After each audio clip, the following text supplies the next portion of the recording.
Kaya sa sunod simana na magsugod ang pagsaulog sa Misa de Gallo na meeting na sa mga stakeholders ang 8 ka mga simbahan sa dakbayan sa Talisay aron pag-finalize sa gikinahanglan nilang buhaton.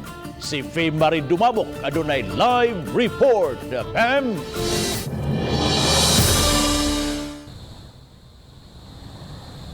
Bob, usa na sa gipahigayunan sa maong meeting, mao ang National Shrine sa Santa Teresa de Avila Parish sa Barangay Poblasyon sa Dakbayan sa Talisay. Dinusa sa nasabutan nga mataguman gidayon sa Misa de Gallo, himuon ang pag-disinfect. Adunay duha ka schedule sa Misa de Gallo matag alas 4 ug alas 5:30 sa buntag. Gawas sa duha ka schedule sa Misa de Gallo matag kadlawon ug anticipated sa gabii. Nasabutan sa tigom nga 50% lang gyud sa kapasidad sa simbahan kun 600 ang makasod sa Santa Teresa de Avila Parish Church. Nasabutan usab nga sa matag human sa misa di gyud dayon pasudlan sa laing mga tawo. Gani mubaan sa mga pare ang ilang wali aron aduna pay 30 minuto sa pag-disinfect sa ingon masiguro nga malimpyuhan ang simbahan.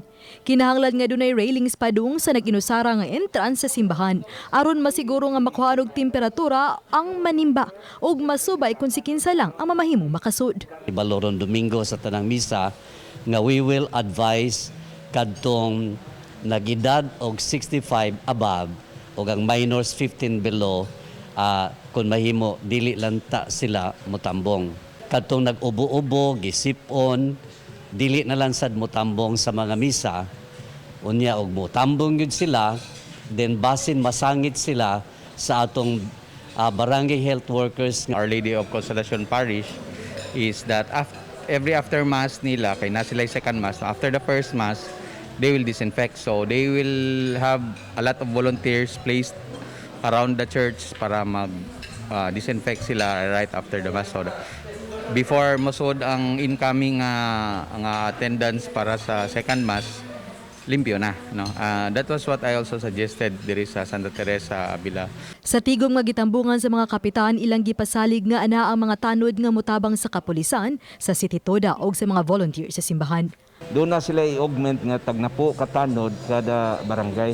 Pero the rest poblasyon, full force gina siya.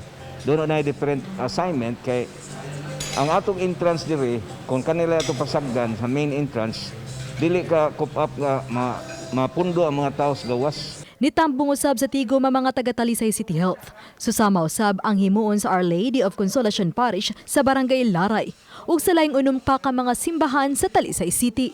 It's very important to prevent the spread of the disease. Kay, as you know, pertigyo na itong paningkamot nga magkagamay na karon isa na lang ang kaso nato nun sa COVID sa Talisay, and kana siyang maog yun na siya ang sugod. Babo sa buot nga ipatan-aw pag-ayo sa LGU ang gitugutan sa Cebu Archdiocese nga pagpagayon usab og mga misa de Gallo diha sa mga complex o gym. Matud ni Santillana nga mas maayong dili open gym kinaron ma-regulate ang gidaghanon sa mga manimbahay ug aron mas mapatuman ang social distancing ug ang uban pang health protocols. Bob, Daghang salamat Faye Marie Dumabok sa imong live report.